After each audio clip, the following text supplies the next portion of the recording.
I think we're live. It always looks like Mario Kart whenever we start. It's like it goes great. Yeah, it's the 1, 2, 3. So, who do you think would be the best? I feel like I would be the best Mario Kart player. Oh, really? Yes. Do you? Yes. You guys both be better than me. I slay at Mario Kart. I would love to take you on. I'll bring my Switch next time. Have you ever played somebody that's really good though? We haven't. Have you ever played somebody that's really good? I have. There's a next level. There's like a professional level. Okay, that's like you jackholes. I played basketball in high school. But have you played Michael Jordan? No. I'm saying I thought I was pretty good at it. I was just beating up on my family, and then one of my friends, isolate that. Exactly. One of my friend's kids just came over and was doing all sorts of stuff. I was like, "What is happening? How are you beating me this badly?" It wasn't even. It was awful. It's like a Ryan Walters football season. But it was a lot like that. I didn't know what was going wrong. Right. I couldn't even figure it out. You'd succeeded until that point, and then the stakes got raised, and you didn't know what was going. Before you knew it, you were 12th. Yeah, exactly. Before I knew it, I was getting beaten by 1,000. Getting hit by those spiky turtle shells. Yep. All right. It's been a great show. Yeah, really. Figure it out. And then you can hear it. Yeah, it's low. It's low, but I can hear it. Perfect. It's perfect. It is perfect. I like it.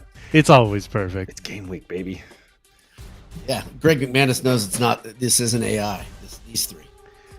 My favorite. My favorite was the clip. My favorite was the clip of somebody from government who thought AI was A1. That's my favorite. It's like a Senate hearing. This is a stake hearing. The dangers of A1 cannot be overstated. One of my favorite things I've seen on Twitter over and over is people saying there'll be something taken out of context about AI, and they'll always put Allen Iverson into the story. Makes me laugh every single time. I've seen it at least 10 times. Every time I laugh. AI will come up with the cure for cancer. It's Allen Iverson with a pipette tip. This is so stupid. AI is coming for your job, and they'll just have a picture of him running. Exactly. It doesn't take much. Doesn't take much to amuse us. Simple. All right. Good show.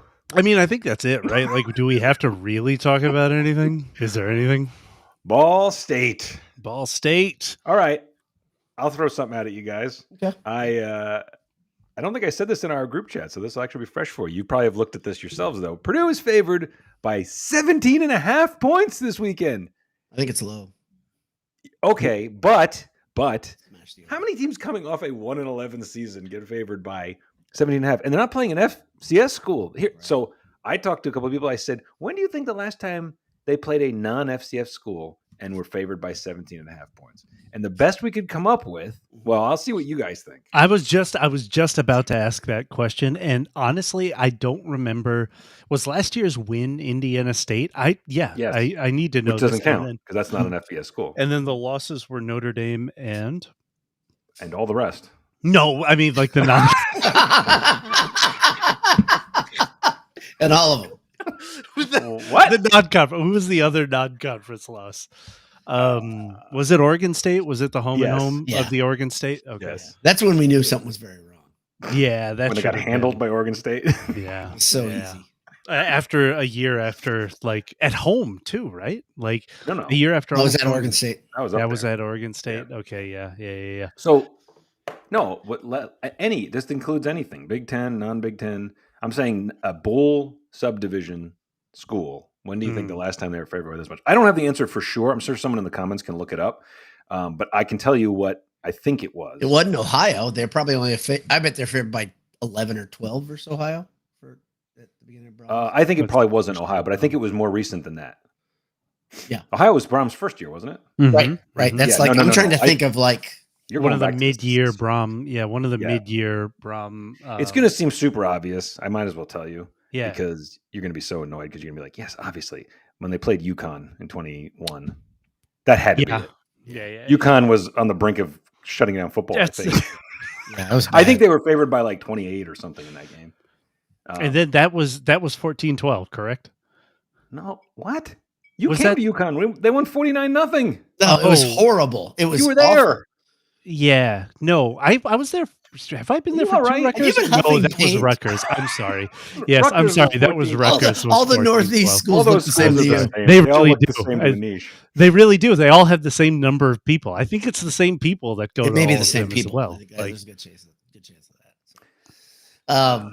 So the problem that Ball State has, I don't really want to play down Ball State at all. I'll be like Barry Odom here, but the problem they've got. You look like Barry Odom. Let's be real. If he is a beast of a dude, man.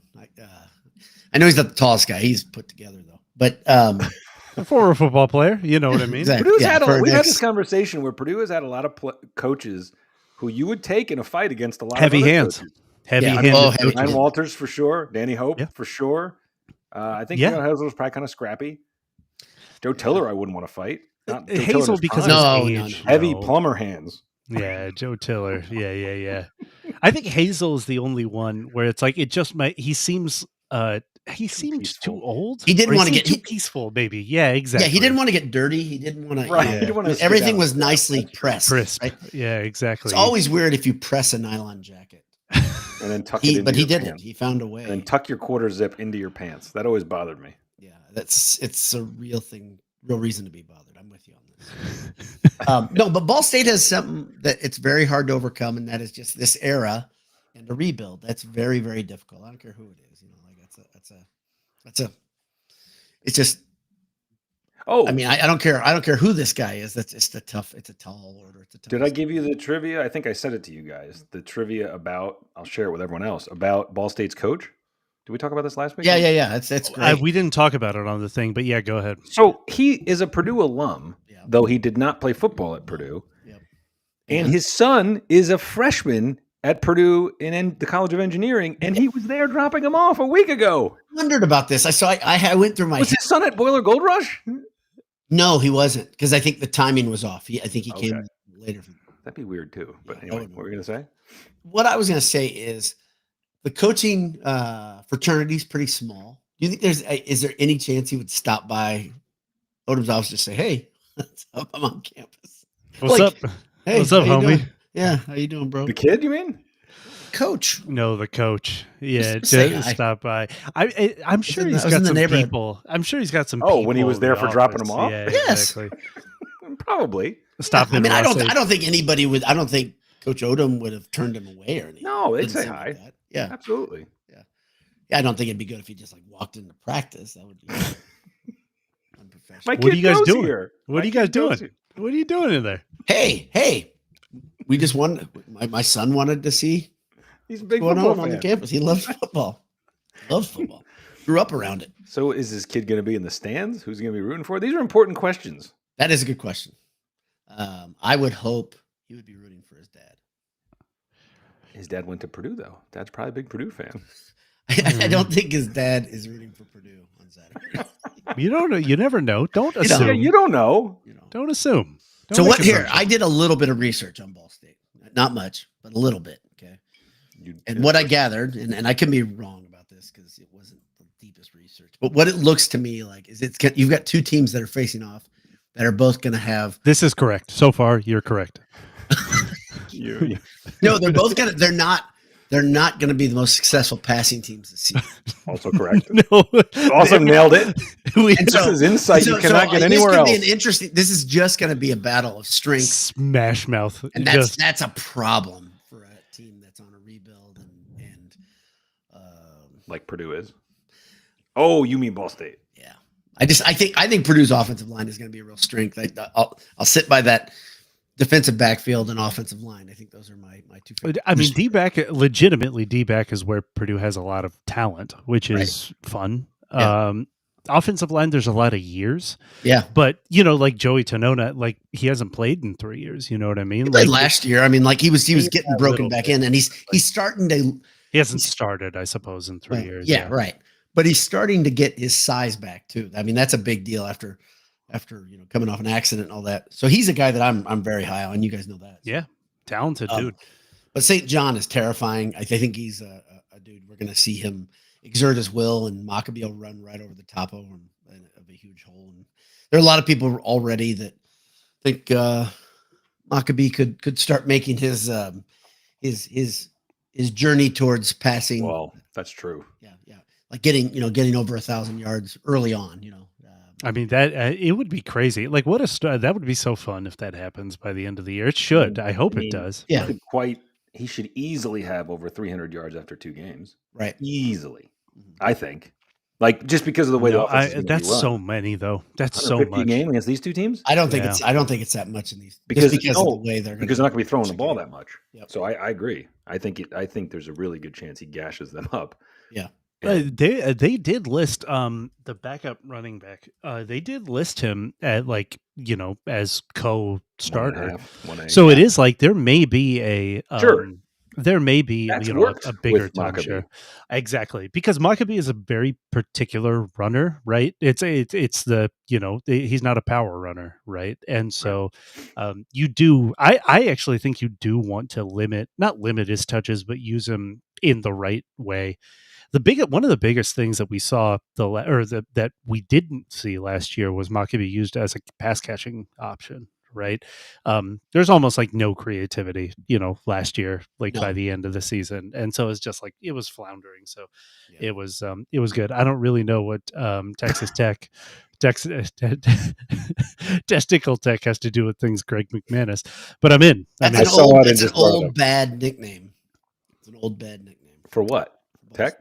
For Ball State. Oh, I see. I can explain these adult jokes to you guys. Please. Yes, thank you. That's great. I've never heard one word told it to you. Yeah. So. I've never heard that one. Wow, you lived this long. You never hear Ball State, Joe. You think you've heard all the Ball State jokes. Yeah. So I come from a family with 2 Ball State alums pretty close by. But 2 of my uncles graduated. Really? Yep. And I don't know what one of them graduated in. I do know the other one graduated in geology. So not known for its geology. They love rocks, man. Yeah. But both uncles have been to different Purdue Ball State games at different times. They're not coming this time. My brothers, I feel like, you can't do that to my dad. You can't do it. So one uncle is deceased, so it'd be harder for him to. Ross-Ade is where miracles happen. You know what I mean? But nobody comes in there. Nobody comes into Ross-Ade. They almost had that. What was that thing they put up like a few weeks ago? Oh, it was close. It was like nobody should come into Ross-Ade. Yeah, there's like an additional word.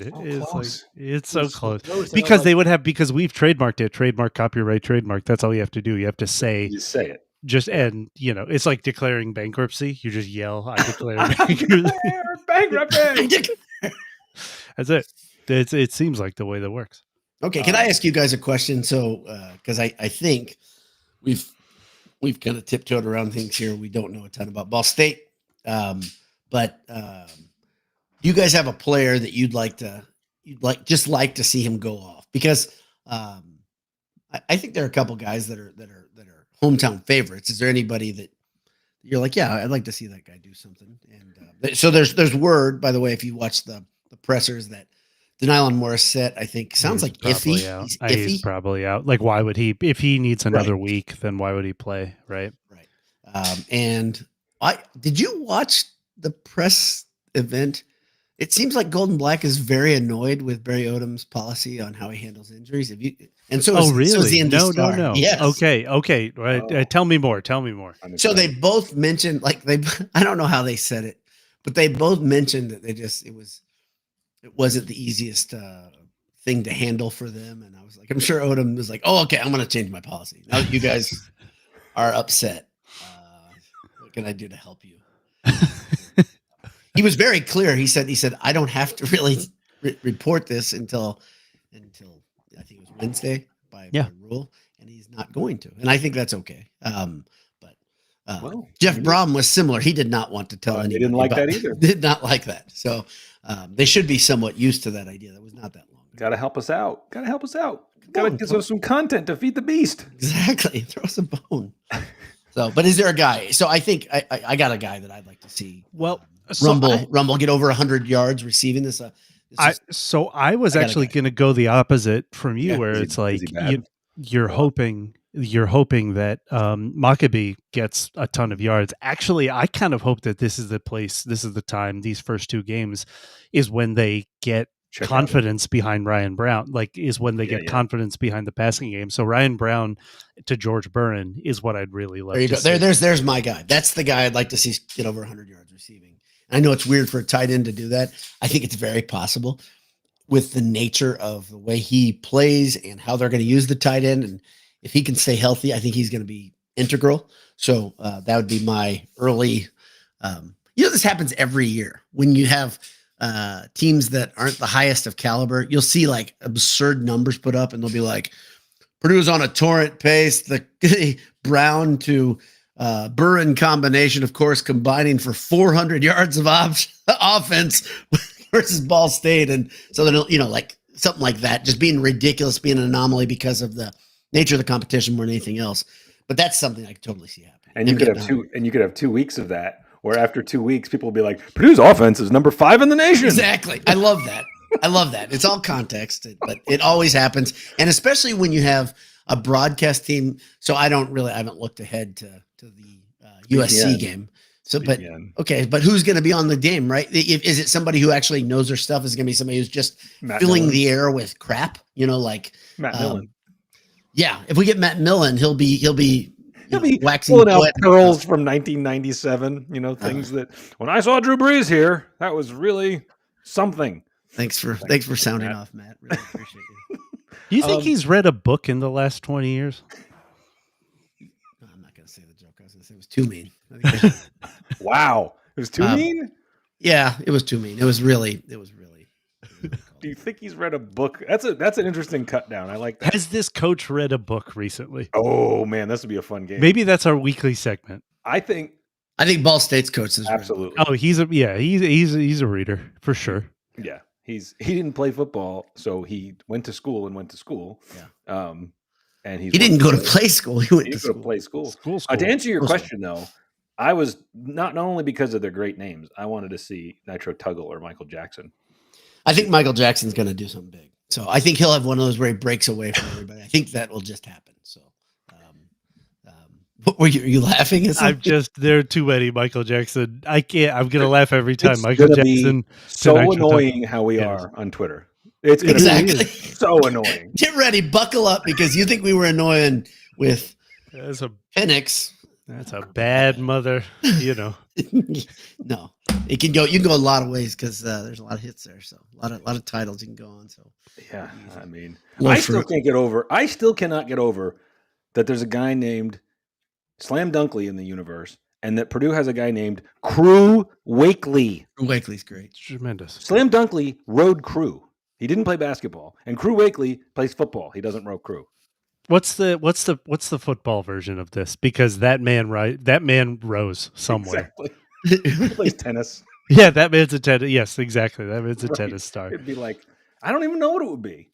It'll hit us. You're not gonna name your kid like what's like a slam? Like what's Slam Dunkley? You're gonna name your kid Slam Dunkley? No, but I'm saying slam is like a term in basketball that's an unofficial term, right? I guess it's an official term now, but like Kicks. Is there anybody named Kicks right around this? Yeah, Kicks probably. McGee.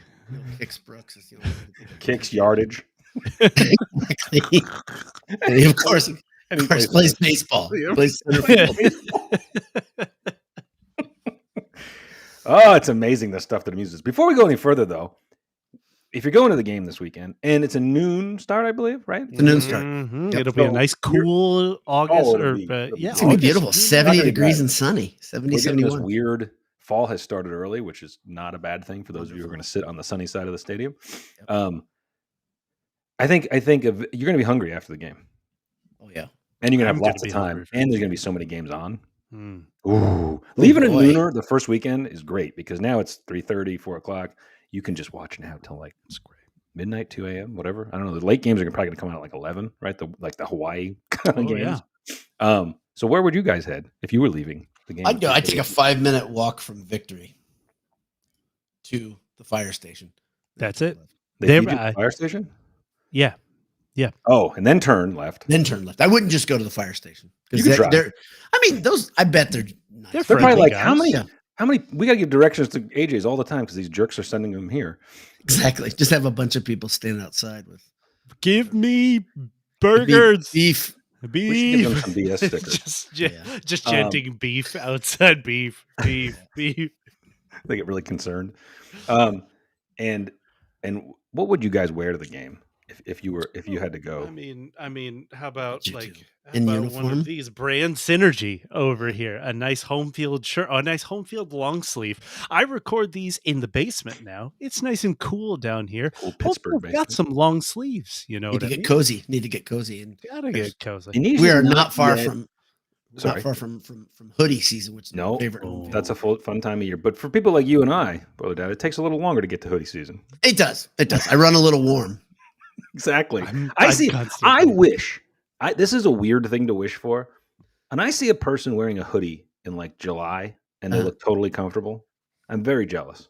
Because I think I would be a puddle. I would just be soaking the inside. You know what I mean, right? You see people out and about, and they're in a hoodie because they're skinny, and you're like, that looks so cozy. I saw a big dude this weekend in a sweatshirt. Some guys don't care. I was like, he's got to be sweating. This is when you go to India, you absolutely know the Americans there because they'll be in shorts when everybody else has got like parkas on. Because it's dropped to 80. It's it's like 82 out. Like, and I'm here in a cutoff and shorts. It's like you can tell. Did you say you're in cutoff jean shorts? Is that what? Yeah. No, cutoff like a midriff. Showing shirt. That's what he means. Both. Shorts so short that the pockets are hanging past. Oh, John Reiner comes in with an important update. I just want to bring this up for you guys. Boiler Dad loves this. Oh, great. Do you know where the Royals play? But White Sox, that's unusual, right? Of course I do. What kind of question Not you, Boiler Dad. Do I know what city the Royals play in? Yeah. Yes, of course. Okay. I'm just seeing. I'm just making sure. Yeah, I know. Albuquerque. No. Yeah, exactly. Yeah. I also know an intricacy. They got rid of the thing that I liked about Kansas City's baseball park years ago was didn't they have the waterfall in the outfield and they got rid of fountains. Yeah. No, they're still there. They're still there? I thought they got rid of them. No. Okay. So that tells you how much I know about it. They have them. I watch playoff baseball. That's kind of it. And my son loves baseball generally, and he'll send me something about I didn't know. What's his nuts? He's just a sicko, the catcher who hit 50 home runs. It's the most home runs ever by a catcher. The guy who's Cal Raleigh just 49. I mean, dude, his swing's amazing. I can say that. I mean, I can tell you. Yep, he got 49 home runs and he's a primary catcher. It's pretty incredible, and it's August still. Yeah. The home run that took him to 49. I was like, damn it, that's a good swing. Like that's smack. Yeah, love it. I would do. They should turn all of the Top-Golfs that are now empty because everybody is thinking. Just turn it into like baseball. Turn it into batting cages. Top-Golf or batting cages. Trademark is copyright. Wildly popular. That's the problem. You can find some stories about Top-Golf is fading. And really? Yes, because it costs millions. Many millions to create a Top-Golf facility, and they can't quite. The problem is people don't repeat too much. They go to it like a corporate event, or they go to it like once. Nobody goes there to practice playing golf. Nobody goes like it's a driving range. So this is crazy. I read about this. The average Top-Golf gets out of the hole financially in 2 years. Really? Yes. Wow. With all that upfront and all the costs that they have. Guys, we should open a Top-Golf. Exactly. We should open a Top-Golf. Open it, sell it at year 3. Yeah. Sounds like we should. Well, that's the smart thing, right? Before it starts to hemorrhage. Exactly. So you really start getting just screwed on that deal. I'm telling you. Joe Inslee comes. Oh, sorry. Go ahead. No. Go ahead. Joe just told us, according to AI or A1, for the football game on November 27th, 2021, Purdue was a 17.5-point favorite. November 2020. Yeah, I bet you can figure out what game that was. Oh my gosh, were they really that bad? Yeah. November 27th. Purdue was still pretty good. And I think that's according to Al. That's going to Al. It's going to hell. Al tells us. Al says. I like that more than one. I'm going to call that Al from now on. Yes. John Reiner does have an actual question. He says, "So is everyone happy with Ryan Brown?" I think I am. Look, I'm of two minds about this. I know he knows how to play the position. I know he's not a detriment, and this is faint praise. I am just concerned that he was gone for the entire spring, and yet he seemed to grasp the offense faster than Malachi Singleton. That still bugs me a little bit. I don't know how that happens. That worries me, right? I mean, A lot of this stuff, if you really think about it, it's the passing game is going to be rough. I mean, so like if we think about it again, the phenotype of a great Purdue football coach is an offensive guy with a great passing offense. The last coach obviously wasn't, and this coach was cut from is the mentor to the last coach, right? And so it's like but again, there are a whole bunch of differences. There are very much a whole lot of differences between Walters and Odom, right? But it's still like this isn't Purdue football, right? And UNLV wasn't they played offense. I mean, like they scored, which was good. But like I don't know if we're going to see that like quarterback type development under Odom. Like we'll see. I don't know though. It's not something that I am like it's not something that I'm expecting, I think. Yeah, I think it's a good it's a good way to start the season for a team that's offensively struggling to go against a team in the middle of a rebuild. Just because I just think there's so many things that they've got to Purdue's got to figure out. And like I said, I'm really not discounting Ball State. What I'm doing is saying is you need an on-ramp. I mean, can you imagine if they had the on-ramp that Jeff Brom had that first year, right, playing Louisville with a Heisman winner? I mean, my gosh. Meaning what? That was an extremely challenging start. That's what I'm saying. Very challenging. I think it would be very, very hard for this team to be ready. I think this is I continue to come back to this. I have a family member who thinks that Odom knows something we don't know, and he's got a quiet confidence about him. I can understand that perspective, but I also think the realistic way I'm looking at this is there's just so many things to figure out. There are a lot of questions. I mean, what was it? Diener tweeted this out, but what 53 newcomers to the 50 what 3 from the portal transfers? Yeah, from the portal. 82 new players. Yeah. So and we wrestled with that last week. I mean, but that because it didn't sound right to me. I didn't even want to say it because I'm like, that can't be right. That's the number in my head. And, So how do you even how do you predict a team like Purdue where it's just Maccabee? Like basically, it's just Maccabee returning and everybody else is new, right? There's no way. And so it's like, you predict there are continuity of last year. Like if you don't know, if you're not in practices if you're a national guy and you're not in practices, but like this is a completely different team, right? And so it could have a completely different look. It will have a completely different look. And so it's like some of these predictive metrics. So like ESPN has the S&P Plus kind of predictive metric. Have you read up at how pseudo-sciencey their power rankings are? The power rankings are really bad. The S&P Plus is good. Power rankings. It's like a legit. Really there's like real numbers involved and stuff. And it's got like a 15 year like track record on this, and he's like modified it every year. It's really good. Like it's a really interesting metric, and it puts what Purdue I think last or second to last in Power 5. And part of that is Purdue was really bad last year, but also part of it is just like, how do you know? Like there are just so many unknowns. Now, to be fair, Ball State is the second lowest, the non-Power 5 school that there is, or no, third lowest. Do you guys want to guess the two that are lower than Ball State right now? In non-Power 5, like the group of 5 teams, who is overall ranking? Oh, like the power ranked? Yeah, like using predictive from last year. I have no idea. I mean, this year, I have no idea. So one of them is we have plucked from this school before. Kent State University is the lowest group of 5, and the second lowest is another Northeast school that is basically the same as the other two that we talked about, UMass. Oof. And then there's Ball State. So those are at least for right now. So it's the third worst group of 5 versus the worst Power 5 in the matchup of the century.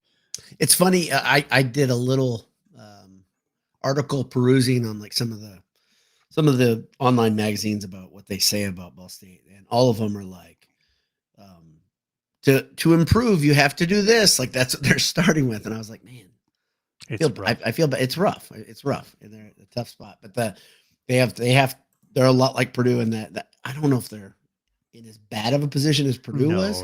But they're a lower tier team, right? And so it's just like, but they kept saying they really need this to happen just so the defense can be respectable, right? They really need this to happen because the quarterback. I mean, he 50% completion rating last year. That's tough. I mean, they've got a running back who's played quite a bit. That's good, and they've got a quarterback who's pretty good with his feet, but he can't. He's not very consistent throwing the forward pass. So that sounds familiar, though. All of these sound like bring it up to the next level, and all of that sounds familiar. Yeah. So we'll see. But like again, like I'm hoping. And yet, you and I are going to be in the stands, excited. Yeah, we're idiots. We're morons. Complete morons. I'm gonna be driving 2 straight weekends for this. Yeah. What an idiot! Well, what a moron. To that point, JP Boiler says, "I think this season will be so much more enjoyable. It's hard not to be, and it's possible they only improve by 1 win. It's very possible. Very possible, and it'll be. I don't think it's likely. I think they'll win more than 2. Yeah, I think it'd be hard to not win more than 2 this year. But man, you can clip that, and it'll be if it's the first 2 wins, and then if you start 2-0 and you end friggin' 10, yeah, still not 12. 12, 2-10, yeah, like that'd be rough. So I did want to give a little credit for a great joke that was made in here. Hold on, I saved it. Naptown 22 says, because it's the follow-up to this that's really good. Oregon player at the Big Ten Media Days said that Ross-Ade is the toughest place to play. Yeah. And I definitely heard that. And then John Reinert said this. Did Thieneman say that?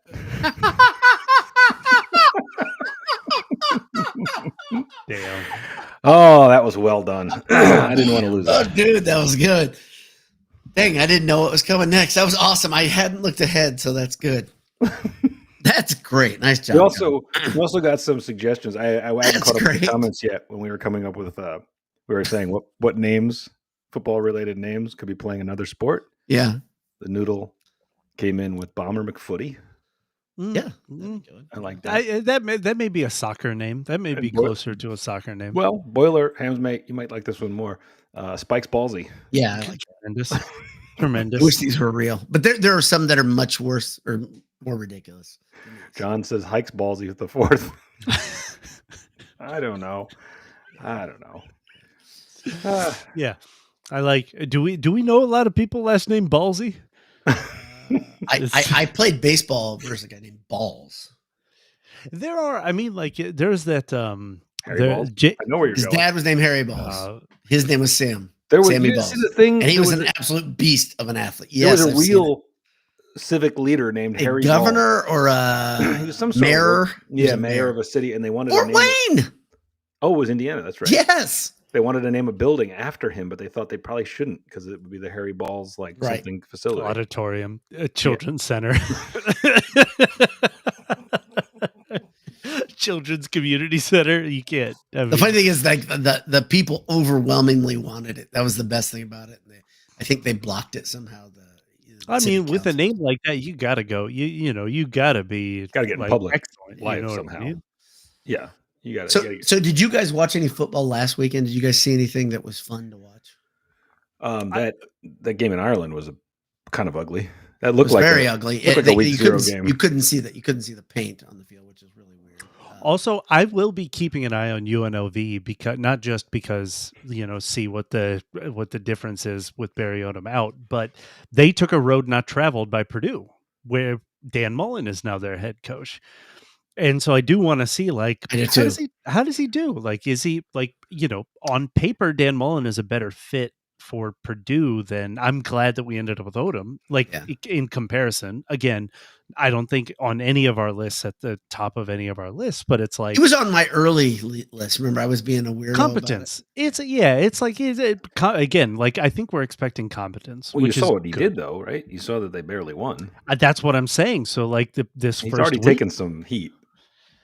So we'll see. I mean, like it's a more complicated. To his credit, it's a more complicated system. UNLV lost a lot of players. I mean, like some of them to Purdue. But still, it's like it's a strange situation.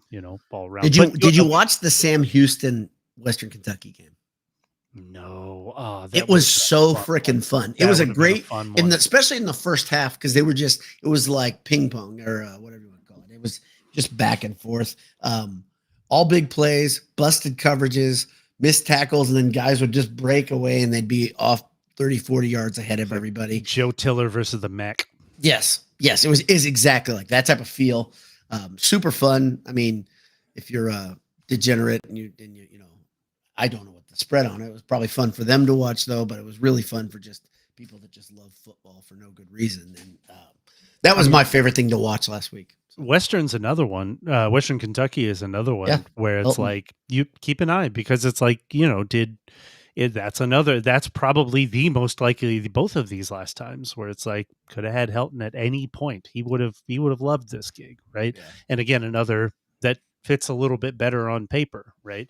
But maybe another coach whose thing works a level lower, but might not work, in the Big Ten, right? So, it's just weird. Those are the type of teams that I'm, that I think I'm keeping an eye on this year. Yeah. Also, the Hawaii football stadium situation, the saga behind that, it continues to be interesting to me. It's crazy. Have you seen that they approved I think it's like 38,000 seat stadium? No. Yeah. So they're no longer buoyed by they don't really need many seats. Is the idea is they don't need many seats because they don't have the NFL relationship anymore. And generally their attendance has been pretty bad. Probably since, 2-3 years after Brennan left was you had June Jones and haven't been good with the current coach is the alum, the DB Tommy Chang. Yeah. Why do I know this? Why? That name was right in my head too. I was trying to decide did he play after Brennan or before? I think was he after Brennan? I think he played there before. Okay. I think he played there before. Because he had a good pro career, didn't he? I think so. Yeah. He's like a backup, yeah. Played it No, I'm gonna screw myself up. I overthink it. But it is. That's a pretty golden era of Hawaii football, though. And then everything fell apart, and at the same time, the stadium literally was falling apart. Right. Yes. So Purdue may have had one stand condemned. They had an entire stadium condemned. Right. You pointed out to me last year. They're not in that thing anymore, right? No, they're in it's a high school field, and they've bolstered it by adding seats, and I think they've broken ground, or they're starting to break ground right nearby. I mean, it is interesting though, because will we see, just like there are the haves and have-nots, like there's such a big difference between Ohio State and Ball State, right? Do you think we'll see SEC and Big Ten stadiums getting bigger and bigger and bigger, but meanwhile, like Group of 5 teams stadiums getting smaller and more intimate, and you see it's like, nothing's some like novelty to it, maybe. Exactly, like it's not Cameron Indoor, but it's like the Palestra. Like it's going to be small, it's going to be unique. It'll be maybe like where the students are is a little bit of a advantage. Oh, there was was it JMU where it's like they have like just stay at like a student section on one side, like a very small student section on one side, and then like 3 levels on the other sideline. It's like completely asymmetrical, and it's so strange. Well, and if you saw Northwestern, right? They had that weird setup last year, of course, because they're temporary stadium, but Hawaii's has that type of feel, just like the one you're talking about, where it's asymmetrical, and the other side, if I remember correctly, like right near the corner of that high school field, like there's buildings very nearby, right? It doesn't feel big time at all. It's just an interesting thing to me that a program has taken that big of a step backward, and I guess, like you're saying, it might be a bigger sign. But they have very extenuating circumstances. Yeah. You're talking about Hawaii taking a big step backwards? Well, with the stadium size. I guess I wasn't following you there. 38,000 that seems appropriate. I bet they had close to 55. I think it was like 50, but it's like Pro Bowl, right. Pro Bowl. Oh, it was totally fueled by. But this is way more appropriate for like you said, for who goes to their games, right. and you'd rather have a stadium that's hard to get a ticket to, wouldn't you? Yeah, exactly. Like that's I'd rather be on the beach. Well, yeah, sure. Exactly. I mean, like that's like built right size. Like I really do think that group of 5 teams will start to right size it, because I don't know how much gate revenue drives overall revenue anymore. Like it's going to be mostly these broadcast deals, right? And so you might as well make fill the set, like like you said, like fill the stadium and make it a difficult ticket, and make it at least like, it's always better to be a fully packed smaller stadium than a halfway packed large, even if it's the same number of people, right? I remember Rice, what they did a couple years ago. Purdue came through there. They just had a third of the stadium was covered, right? I was going to bring up Rice. It's an absurdly large stadium, and it's a very small school. It's very, very strange. You can't figure out why they did it. Like, they used to have a bowl there, right? Oh, yeah. There was a bowl there, and then I think if you look back, I think the Houston Oilers. But that's an old house too. That's an old. Yes, the Oilers played there before they had the Astrodome. That's how old it is. I think I have that right. That's just coming from my memory. But I believe they had pro ball there for a little while. Maybe that was why they built it. I don't know. Very strange. So what do you guys? Let's just we got some people here saying. Let's see here. Let's just bring Thaddeus up, because he has a comment from a while ago. I saved. Not sure if I vote him as a politician or if he's him, but man, 6-6, screw it, I'm all in. All right. Man, I mean, I am the one here at the podcast that went under 3.5, and so I feel bad. But like having an experienced coach that sounds like he's experienced, that sounds like he knows what to expect, at least, like Boyd, you talked about like quiet confidence, like. It does just seem like he's a manager, like he's a good manager, right? It's like he's CEO to me. Exactly, like a good exactly. And so it's like, I don't know how much like schematics we're actually going to get from him. It's going to be more program running, which I do think is kind of the job of of the Big Ten or SEC program at this point, right? Yeah. The other thing we talked about last week, and I'm shocked. So JP Boiler came in with another good stat. I'm disappointed in us that we didn't talk about this, because we talked about how hard it is for Purdue coaches to win their first game. Seems like there's been a lot of trips. Well, look at this one that he dug up. Odom would do something no other Purdue coach has done since 1916. Wow. To win their first 2 games at Purdue. What? Crazy. Cleo O'Donnell was the head coach with wins over DePaul and Wabash. Cleo O'Donnell has any of you? Damn it, that's a good factoid. JP Boiler. Oh, what a great name. Yeah, that's Cleo O'Donnell. COD. And then I think he followed that up little later. known fact, that was Purdue's first female football coach. Miss Cleo. Miss Cleo. I had until just now, I never knew there was a Cleo O'Donnell who coached. I know. Did the 3 of us not know that this exists? Never. Tremendous. You learned something new. I think he has a follow-up though later on where he said that they didn't win any more games that year. They went like 2-4-1 or something. So he could do something another coach has done, as it turns out. Man. So which game are you guys more excited to watch this coming weekend? The Texas-Ohio State game or the Notre Dame-Florida game? Oh yeah. I mean, like these are 4 teams I love. I know that. Is it Notre Dame, Florida? I'm excited to see Manning play as a starter. I'm gonna it's the thing I'm most ashamed of. 4 teams I love. Exactly. It's the thing I'm most ashamed of. I actually do have kind of a soft spot for Texas. I don't say it too loudly, but I do have a soft spot for Texas. And they're going to be freaking good this year. Like they're going to be really nice this year. We'll see how Arch does. Okay, here, let me ask you another question kind of close to your heart, because I know you've got a unusual love for Penn State. Well, Penn State. Hey, how dare you? Exactly. I love it. How dare you? I love doing this. Well, Penn State reached the hype because that's a team, man. I'm hearing a lot of people say that they're legit favorite. I mean, the conference, and I'm like, come on, James Franklin's still there, bro. This is so in terms of the Big Ten, I think Oregon, like in the like in the pre-expanded Big Ten, I think they would have absolutely been the favorites. Because Oregon exists, like that's going to be tough. You guys just overlooking Ohio State? But Ohio State again is a rebuild year after a championship. Like they're still Ohio State. They're still going to be good. Soft ass schedule, and they're going to be up there all year because of their soft schedule, and they're gonna lose one or two. When do they play Ohio State? Exactly. I mean that every time that's the.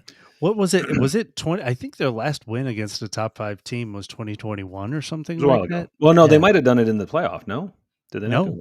No, because they beat the team that they beat was one of the lower ones, right? Right. They won a couple games. They went to the semifinal, man. That's what. Yeah, I don't think that they beat a top 5 I don't on the way. That's not to say they're not going to be again. I really discount anything James Franklin does, though, so I could be wrong. I got to just tell myself, oh, they didn't make it. They start. Let me just give it to you guys. They have 3 home games to start. They start with Nevada, Florida International, and Villanova. Man, I use angry at that. Why don't we schedule like this? We need to schedule. I'm beyond making fun of IU for this. I am now jealous. Why can't we have? Well, yeah, I agreed. But if you're Penn State and you puff your chest out, they're going to be 3-0, and then they host Oregon. Oh boy! And then they have to play at UCLA versus Northwestern, at Iowa. Then they go to Ohio State.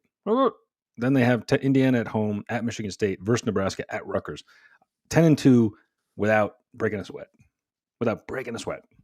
That's what, and then Oregon or Ohio State are the 2 games, right? Yeah, and you got one of them at home. So if you're them, you have to be saying you should go to the playoff. It's a huge year. It's a huge year for the playoff. Absolutely. But don't worry, James Franklin will go 9-3, and will win one game of the playoff and then lose, and he'll parlay that into a 7-year extension. Stub his toe versus a scrappy Nevada team like Jeff Brom likes to do. That's it, exactly. And that's what's going to happen because there's nobody. They'll beat Nevada by $1 billion. You know that? I mean, it's Happy Valley. It'll be just horrible football. It'll be bad. It'll be bad. All right. So nothing really too exciting, I guess. No, but right now in the whole college football world, I look at the schedule and I'm excited about the schedule, but at the same time, you've really got 2 fun games, and then I forgot LSU Clemson. I mean, LSU Clemson for some reason is going to be. We're sending a correspondent. We are a correspondent there. Hey, that's right. Unnamed correspondent, and an understudy. Yes, so that game pretty awesome. That's pretty. We will be at the LSU Clemson game, for reasons passing understanding. It's great. I think it's great because my son wanted to go. He wants to see some cool football venues. Yeah. Now the problem with that one is that's a great game. I don't like either program that much though. I know. I don't mind LSU, but I really don't like Brian Kelly. Right. Exactly. I have LSU was probably my favorite SEC squad, but Brian Kelly's there and it's awful. Why can't they switch? Wait, that's a weird, interesting question or thing. You didn't pose it to me. But what's your favorite? Who's your favorite SEC? Who's your favorite SEC team? Man, I don't. Mine's easily LSU. I got 2 answers. It's mostly probably Tennessee for you, Jay. Shut up. Tennessee, Nebraska. Yeah, those are his 1, 2. South Carolina. We gotta find him a House Divided shirt. Tennessee and Nebraska. My son comes up with so many good House Divided jokes. I think I might have put it in our chat. Did I not? I might not have. We were driving down to the Carolinas. We went to Myrtle Beach a couple weeks ago, and we passed on one side of the highway. There was a sign that said something like "God bless Trump," and the other side said "Impeach Trump." And my son just there's like a beat, and he goes, "House Divided." I was like, "That's very good." That's so stupid. Oh, it's so stupid. That was on the highway. It was on either side of the highway. Yeah, that's great. Yeah, it had to be one of them answered that, right? Absolutely. Yeah, that's great. Yeah. They got nothing but time on their hands. But time enough. Yeah. I think I put this one up before, but Jarvis, there's a little callback. I think Ball State's sure to empty the chamber on Saturday. That's a callback to a niche malapropism. Yeah. It's brain short circuits at some point. You know what I mean? That's years ago too. It's a long time ago. That's a deep cut, man. Exactly, but we've always brought it up. And since then, I've become a gun aficionado. Exactly. And I know now. Braden Bond says, he says, someone pull up Colorado 2023. This is a good one. This is Deion's first year. They started 3-0, got ranked, and then finished, I think, 5-7. And he said, tell me if Purdue did that, would it be success? Both had 50-plus transfers coming off a 1-win season. Hell yes. Yes. Yeah. A 3-0 start and a 5-win season? And if we're going to go by that, there's the starts of a Heisman season for somebody, right? Wouldn't that be rolled into there someplace? Jersey retirement level player, you mean? Yeah, exactly. I'm guessing that's Colorado legends. Yes. I got to try to figure out who's an underclassman that's going to come off out of nowhere. Purdue's offense. We'll see. I have no clue. I don't. Yeah. Underclassmen on offense. Right. Good luck. No, that would absolutely be a success. I mean, like, that would be great. I would love it. It's not going to happen, but I would love it. Well, yeah, I would love to see it. I'd love to be surprised. I think that's the biggest thing. I think we all feel that way, but yeah, it's I didn't know if we were gonna. I thought we were gonna try to close it before he left. Nope, he's gone. Money's gone. Was like, I was gonna write him a note and say we could try to close it down. But no, that's it. We're done. It's over. He's gone. He's gone. It's that. So it's that. He's still here. There's no party. Is what you're saying. And there's no host too. I actually don't know how this works. Because you can't like pull up comments. I can end it, but you can end it. Okay, yeah, I don't know how this works. I don't know how to end it from here. That was wild. He just left. Yeah. How did he hand it to you, man? He didn't hand it to me. I don't know. We just it's gone. Okay.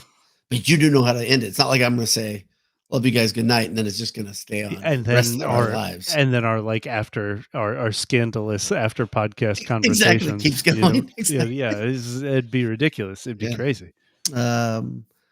Brandon Alexander says the choreographer of Shout and B Dowd on the same podcast getting along. Who would have guessed? Because J Money's signature today was director of Shout. Oh yeah. Corey. He loves that thing. And so, by the way, I got corrected in the comments last week about Purdue did Shout before Oregon, and I asked the question: does it make it any better? I mean, I understand. At least they're not. I mean, I've always thought of that as the worst, cheapest ripoff of Jump Around ever. That's what I've always thought of. The worst. I mean, Jump Around is incredible. So I have a middle ground here. I've always had a little bit more of a soft spot for Shout, but to me, not all good things need to be around forever. You know what I mean? So it's like, to me, it was good. It's played out now. Let's find something new. We can grow. We can do something different. We can grow with the times. We can establish something new. That would be great. I've got a hot take. Continue. Right hanging on to your coattails. Can we get rid of 1, 2, 3, 4 first down? No, I'm hanging on to. I'm going to tell you, we've had some tough lean years for offense. Oh yeah, it's going to be. We think it's going to be. That's funny. That makes it funny. That makes it funnier. That makes it funny. 1, 2, 3, 4. That's the number of first downs exactly that we had today. Exactly. Yeah. Gosh, yeah. That's one that to me that for years I said, okay, we can move on. We can move on again.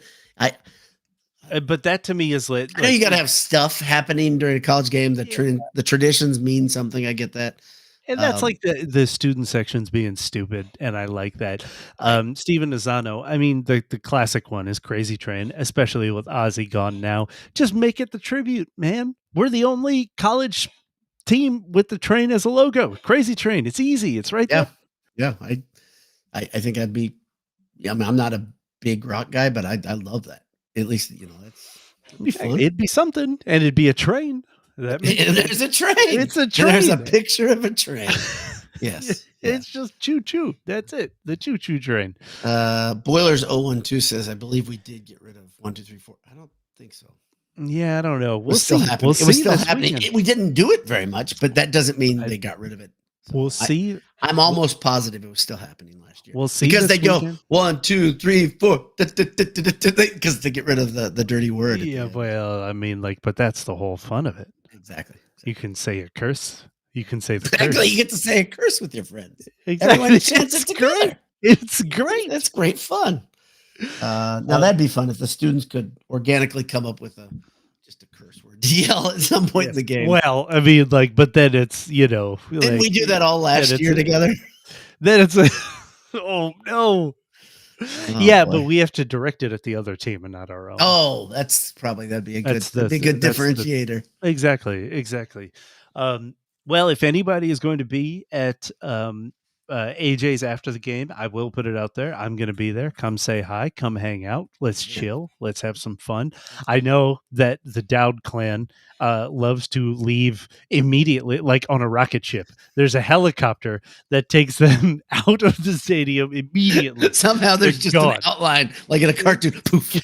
Yeah, exactly. Through the wall, like the Kool-Aid Man, immediately after the game. So who knows? I'm hoping that's not the case this week because, I've been in negotiations with deep negotiations. Wow, deep negotiations with other members of the Boiler Dowd family, trying to get us to just chill for a bit. I said I wanted to get there really early. I still do, and I don't think I'm going to be able. But I would love to get there really early, enjoy the cool fall morning like air, right? Hey walk man, around if you want me to grill you up some breakfast? I can grill you up some breakfast, brother. Yeah, sounds good to me. I'm not kidding. I was just talking about this before I came. Yeah, well, we could do a post-show meeting. We could figure this out. But at the very least, I will be at AJ's afterwards, eating and drinking and being there. I'll tell you what. Now no one's going to be able to get in there. That's it. The line is going to be out the door. My female BS friends that are a couple years older than me. They're all going to be there waiting outside the line.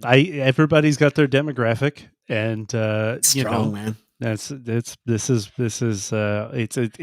didn't ask for this, Right. You inherit it. Just, I didn't ask. You ever ask your dad if he had the gift?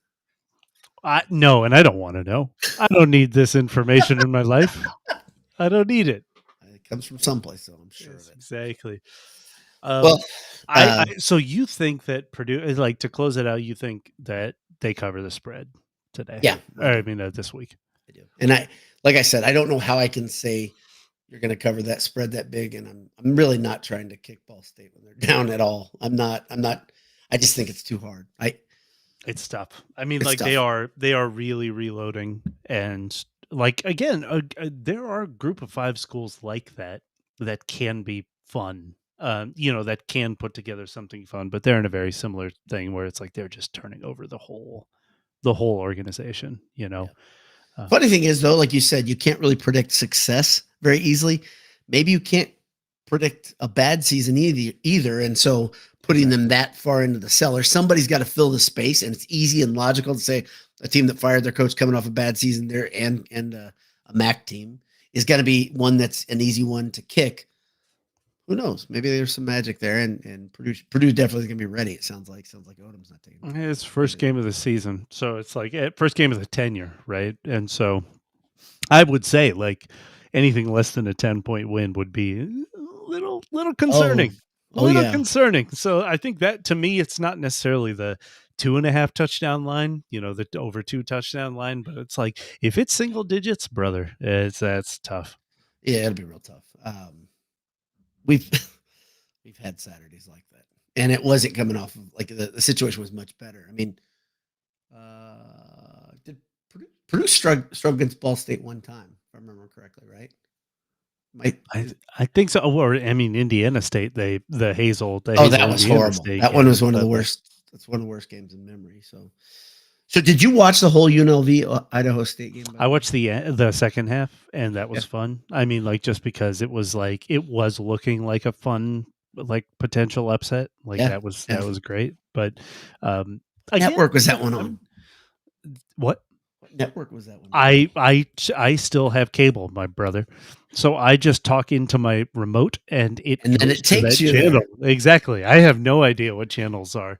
It's great. That's like, honestly, that convenience during football season or during like basketball is like 65% of the reason that I still have cable. I've got a gripe with the general entertainment and sports universe is when we all started. When I say we, I don't know if I bet you would have participated in this, but maybe you didn't. Sounds like you're a cable man now, but I was a big a cable cutter early. I got into PlayStation View early, and then I went over to what's the one that's still Sling, the streaming service.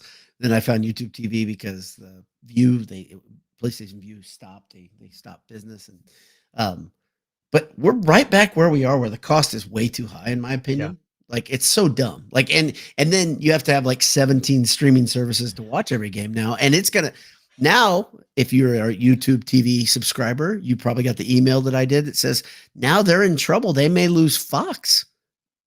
Really? Yes. Yes, and it'll be so like it's within just a days. Cable company. So this is like a cable. It's like the old cable company. Crap. It's the same thing. And there's no narrowcasting. You can't just say, let me cut everything down. That was the whole thing that I was attracted to, is the idea, okay, YouTube TV, is there any way you can get me something? Just cut all that HGTV stuff off. I don't want HGTV. I don't need a shopping network. I don't need any of that crap. You don't want to see the Property Brothers? I do not. Shockingly, I do not want to watch the Property Brothers. That's a good easy pick. We've been talking about Property Brothers, J Money. Oh, so that you caught me. He's up. Back. Look at that. Awesome. He left without a word, and he's back suddenly. Back with I messaged you clowns. The control room. I know, and I was about to reply to you. Hey, just hold on. We'll wrap it up. And then you were gone. I was literally like, and so then we had no choice but to break the 60-minute barrier. You're prisoners. There's no host. There's no captain of the ship. You know. Yeah. I'm sure you're fine without me. So Jay, what streaming service do you use? You mean my TV service? Use cable? No, you're YouTube TV, right? I have Fios. Okay. So you what you don't use is Fios the service provider? Yeah, Verizon. Yeah, the Verizon, same with me. Yeah, it's kind of like cable, pretty much. Yeah. Still like clinging on. Right. But I was just complaining about, I don't think it's as good of a deal. We were sold a bill of goods that doesn't exist. You felt this way about every iteration of television ever. Probably true. I liked it when Purdue was on Raycom on Channel 4. Yeah, that was fun. You could get that in the dorms. Remember that? Yeah, exactly. Those are fun days. They got to go way back. And then you'd have to have one game a year where maybe they wouldn't be on TV or something. You know? Right. Well, the one that I always think of about that, the game against Hawaii was not on television. No, it was. Not here. Yeah, it was. Not here. It wasn't. The one at Hawaii? Yeah, when they played Colt Brennan. Oh yeah, it was. I remember that night. I watched it with my god brother and my brother late at night. You sure it wasn't just? Oh yeah. Oh, I'm positive. It was awful. Dark night. I was so mad about that game. Yeah, because Colt Brennan was R.I.P. was pretty arrogant dude, and oh yes, he was talking that whole game. I was like, why won't you do something about that? So yeah, they were good though. They were legit good. They were good. They were legit good. Yeah, and they in fact that was the early days of like, we should give one of these programs a chance in a primo bowl game, and then they got housed by like Georgia or something. Who got Hawaii? Huh? Oh yeah, that's right. That's true. Smoked. It was really bad because they were not that good. That's really what. No, but I mean they were good in the there's good and then there's. That Purdue team was a major disappointment, and that game was the indicator of how much of a disappointment that was. So, your brother has always said the worst 8-win 8-5 team. Worst 8-5 team. They were 8-6. 6. They had an extra because of the Hawaii game. The Hawaii game was an extra game. Then they played a bowl game, and they lost both of them. Aye. They lost IU as well that year.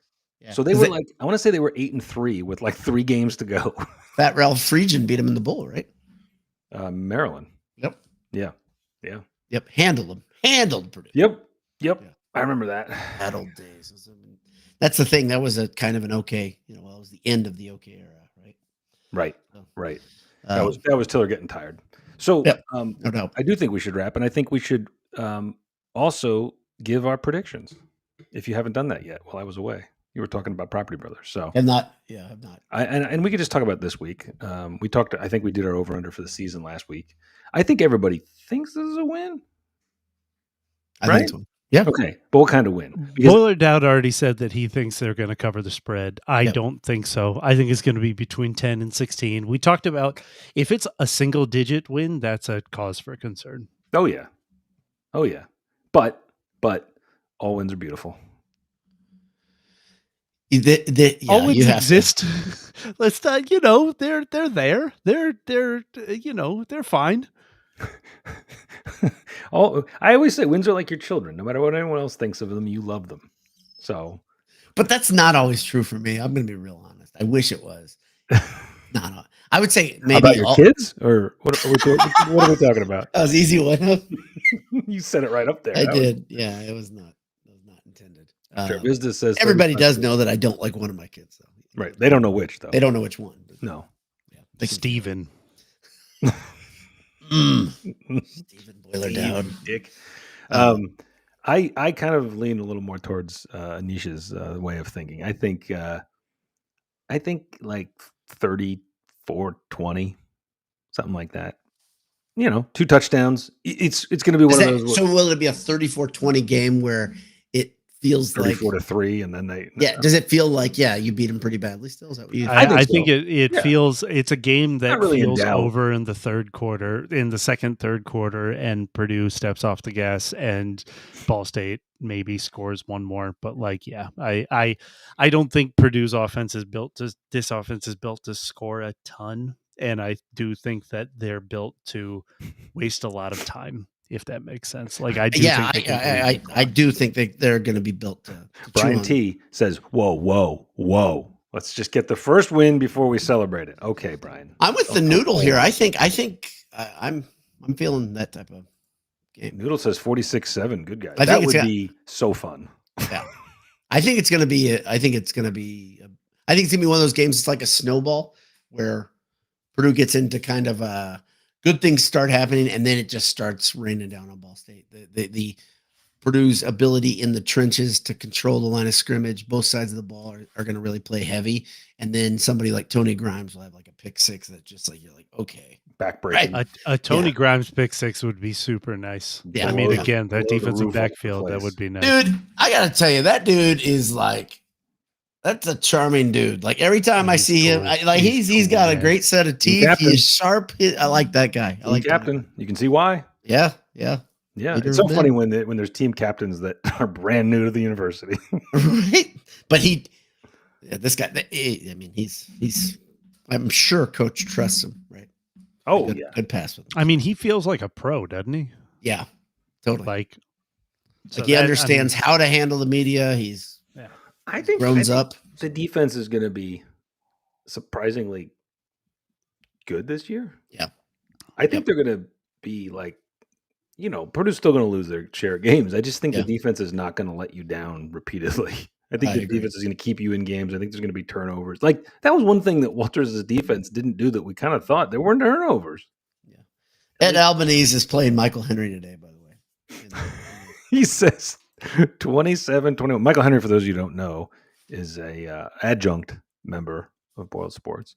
He shows up to one podcast every he's 6 full moons. He's a board member that he's a rich guy that we brought him on. Right. Just for the name. Yeah. Actually, we should call him chairman of the board. Yes. But Ed says 27-21. 27-21 will have a lot of people squirming. And it will have that would have a lot of people squirming about the hire. Even though the situation's tough, you'd have people saying, "What the heck, Mike Babinski?" There'd be one person on this podcast that'll be, I guarantee you. I don't know which one of us would be. Yeah, I don't know what he's referring to. Me, the silent partner. Lions fan will be. He'll be. Dave will be. Dave will be infuriated. Furious. Yes, he'll be furious. No, I think it's gonna. I think they're gonna beat them up pretty good. So. Doug and Angelata say 52-10 Boilers win. I like that. Mm-hmm. That would be fun. Mm-hmm. So you guys won't go. Jay kind of says it, but you wouldn't go as far to say as any win would be a fun Saturday, would you?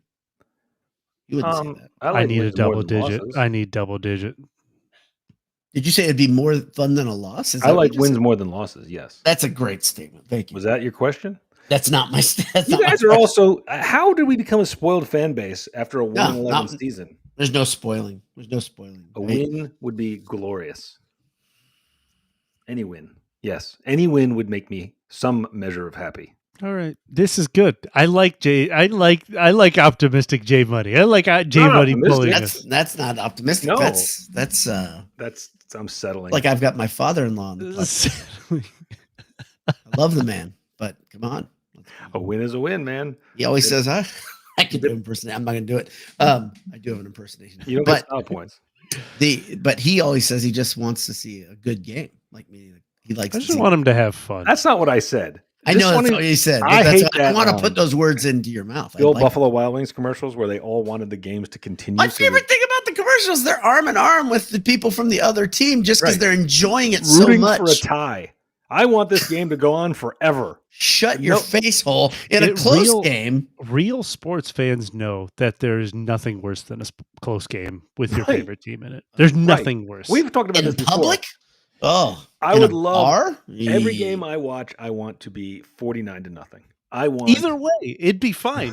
You know what I mean? Honestly, the other way, exactly. Either way, there's no stress either way. That's great. Ed asks an improper comparison. Do we remember when Tiller played Toledo? Of course we do. But Toledo wasn't bad. Toledo was not bad. Toledo was not coming off of an awful season with a brand new coach in this era. I can't stress that part enough. I think you can't compare to 20. You can't. Some years ago, 30 years. Can't do it anymore. So, no, I agree.